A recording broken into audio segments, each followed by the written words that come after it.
तो आज का जो अपना टॉपिक है वो है डीकंपोजिशन रिएक्शन। आपको दिख भी रहा होगा यहाँ पर। तो डीकंपोजिशन रिएक्शन होता क्या है?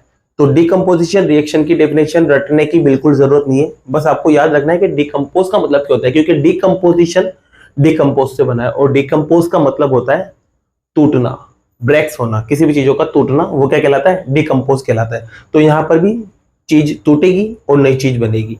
तो डेफिनेशन समझते हैं इसकी। तो सीधी सी बात है, ऐसी रिएक्शन जिसमें सिंगल रिएक्टेंट, क्या सिंगल रिएक्टेंट, और सिंगल रिएक्टेंट टूटेगा और टूटने के बाद दो या दो से ज्यादा प्रोडक्ट बनाता है, इस तरह की रिएक्शन को क्या बोलते हैं अपन? Decomposition reaction. आप डेफिनेशन देख सकते हो यहाँ पर। इसका एक एग्जांपल लेते हैं जो आपकी एनसीईआरटी बुक में, उससे आपको ज्यादा समझ में आएगा। तो एग्जांपल अपन लेते हैं यहाँ पर फेरस सल्फेट का। तो ये फेरस सल्फेट है, इसका डिकम्पोज करना है, मतलब इसको तोड़ना है। तोड़ने के लिए देखो, ये तो यूं तो टूटेगा ही नहीं, कुछ ना कुछ वर्क करना पड़ेगा इसके ऊपर। तो इसके लिए यहां पर क्या करा गया? इसको हीट दी गई। क्या दी गई? हीट। जैसे हीट देंगे ना, तो ये जो फेरस सल्फेट था ये क्या होगा? टूटना शुरू होगा और टूटकर सबसे पहले तो ये बनाएगा फेरिक ऑक्साइड। फेरिक ऑक्साइड का फॉर्मूला आपको याद रखना है, Fe2O3। इसके अलावा ये बनाता है सल्फर डाइऑक्साइड। देखिए सल्फर डाई के लिए दो यूज हुआ है और ऑक्साइड मतलब ऑक्सीजन। और एक चीज और बनाता है sulphur try oxide. Sulphur try के लिए 3 और ऑक्साइड के मतलब ऑक्सीजन। तो ये आपका एक एग्जांपल है। एक और एग्जांपल की बात करें जो आपकी बुक में है, वो है आपके कैल्शियम कार्बोनेट। याद है ये कब बना था? जब आपने जो स्लेग लाइम था उसकी रिएक्शन कार्बन डाइऑक्साइड से कराई थी, जब जाके ये आपके बना था। कल वाली वीडियो में आपने देखा होगा। अब इसको भी क्या कर रहा जाता है? हीट दिया जाता है। तो इसको यहां पर आप हीट देंगे तो यहां पर ये बनेगा आपके कैल्शियम ऑक्साइड, और जो दूसरा सब्सटेंस बनेगा वो बनेगा आपके पास कार्बन डाइऑक्साइड। तो यहां आप देख सकते हो, यहां पर 3 प्रोडक्ट बन रहे हैं और यहाँ पर 2 प्रोडक्ट बन रहे हैं। तो इसका मतलब 2 भी बन सकते हैं और 2 से ज्यादा भी बन सकते हैं। तो इस तरह की जो रिएक्शन होती है वो डीकंपोजिशन रिएक्शन होती है। आप देख सकते हो कि ये जो रिएक्शन है ये बैलेंस है या नहीं है। तो यहाँ देखो, यहाँ आयरन कितना आ रहा है? 2 आ रहा है। यहाँ पर आयरन 1 आ रहा है, तो इसका मतलब यहाँ 2 लगाना पड़ेगा, जिससे आयरन 2 हो जाएंगे। बात करते हैं सल्फर की, तो सल्फर भी 2 है, एक यहाँ पर और एक यहाँ पर, इधर भी 2 है, बैलेंस है। ऑक्सीजन की बात करते हैं, 4 यहां पर है, 2 अंदर इंटू हो जाएगा तो 8 आ जाएगा। तो 8 ऑक्सीजन है। यहां गिनते हैं तो 3 2 5 और 3 8, तो ऑक्सीजन भी सेम है, तो ये बैलेंस है। और ये वाली रिएक्शन पहले से आपके पास क्या है? बैलेंस है।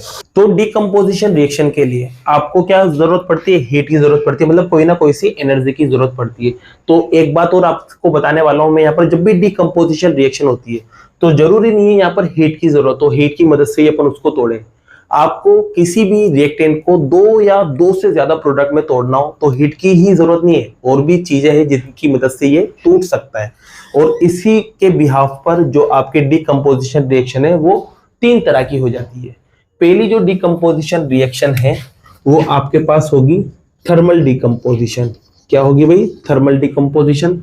दूसरी जो डीकंपोजिशन रिएक्शन है आपके, वो आपकी हो जाएगी इलेक्ट्रोलाइटिक डिकम्पोजिशन रिएक्शन। और तीसरी जो है वो आपके पास आ जाएगी, वो आएगी आपके पास फोटोलाइटिक। तो आपके पास यहां पर ये 3 तरह की डिकम्पोजिशन रिएक्शन होती है।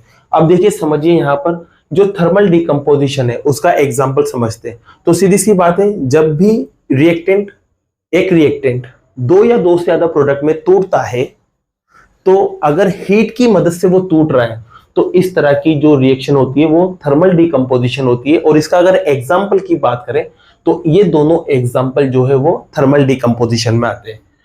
अब बात कर रहे हैं यहां पर, तो यहां पर बात करते हैं इलेक्ट्रोलाइटिक डीकंपोजिशन रिएक्शन। तो कहने का मतलब सीधा सा है कि किसी भी एक रिएक्टेंट को अगर आप इलेक्ट्रिसिटी की मदद से क्या करते हो? तोड़ते हो, तो इस तरह का जो डीकंपोजिशन होता है वो कैसे होता है? Electrolytic decomposition.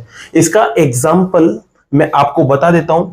तो आप देखेंगे कि जो वाटर होता है, इसके अंदर अगर आप इलेक्ट्रिसिटी प्रोड्यूस करते हो, इलेक्ट्रिसिटी प्रोड्यूस करने पर ये जो वाटर है ये टूट जाता है, और टूटकर क्या बनाता है? हाइड्रोजन गैस और ऑक्सीजन गैस बनाता है। इसका मैंने एक्टिविटी भी किया हुआ है, आपको वीडियो चलता हुआ दिख भी रहा होगा यहाँ पर। इस वीडियो को अगर आप देखना चाहते हैं तो यहाँ पर लिंक अवेलेबल है डिस्क्रिप्शन में, आप वहां से इस वीडियो को देख सकते हैं। तो इलेक्ट्रिसिटी की मदद से जो डिकम्पोजिशन होता है वो क्या कहलाता है, इलेक्ट्रोलाइटिक डिकम्पोजिशन। फिर बात करते हैं अगले वाले टाइप की। तो अगला वाला टाइप है फोटोलाइटिक डिकम्पोजिशन। तो फोटोलाइटिक डिकम्पोजिशन होता क्या है, तो ऐसा डिकम्पोजिशन जिसमें एक सिंगल रिएक्टेंट सनलाइट जो सन से जो लाइट आती है उसकी मदद से टूटता है। तो इस तरह का जो डिकम्पोजिशन होता है वो क्या होता है, फोटोलाइटिक डिकम्पोजिशन। इसके यहाँ पर आपके पास दो एग्जाम्पल है। तो पहला एग्जाम्पल इसका यहाँ पर ये है कि जो सिल्वर क्लोराइड है ये टूटता है किसकी प्रेजेंस में, सनलाइट की प्रेजेंस में। और जब सनलाइट की प्रेजेंस में ये टूटेगा तो यहाँ से सिल्वर अलग हो जाएगा और साथ में ये जो क्लोरीन गैस है वो अलग हो जाएगी। अब यहाँ देख सकते हो कि ये बैलेंस नहीं है, तो बैलेंस करने के लिए यहाँ 2 लगा देते हैं और यहाँ भी 2 लगा देते हैं, जिससे क्या हो जाएगी, बैलेंस हो जाएंगी। अब देखो यहाँ पर एक क्वेश्चन बनता है कि ये जो सिल्वर क्लोराइड है इसका जब डिकम्पोज हुआ सनलाइट की प्रेजेंस में तो इसका कलर ग्रे हो जाता है, ऐसा क्यों? तो इसका रीजन मैं आपको बता देता हूं। यहाँ पर कलर भी पूछ लेता है कि कलर कौन सा बनता है, तो आपको ध्यान रखना है कलर ग्रे होता है। अब रीजन देखिए ग्रे क्यों हुआ, तो सीधी सी बात है ये पहले यहाँ पर सिल्वर क्लोराइड की फॉर्म में था, जिसे ही सनलाइट की प्रेजेंस में इसका डिकम्पोजिशन हुआ, मतलब ये टूटा।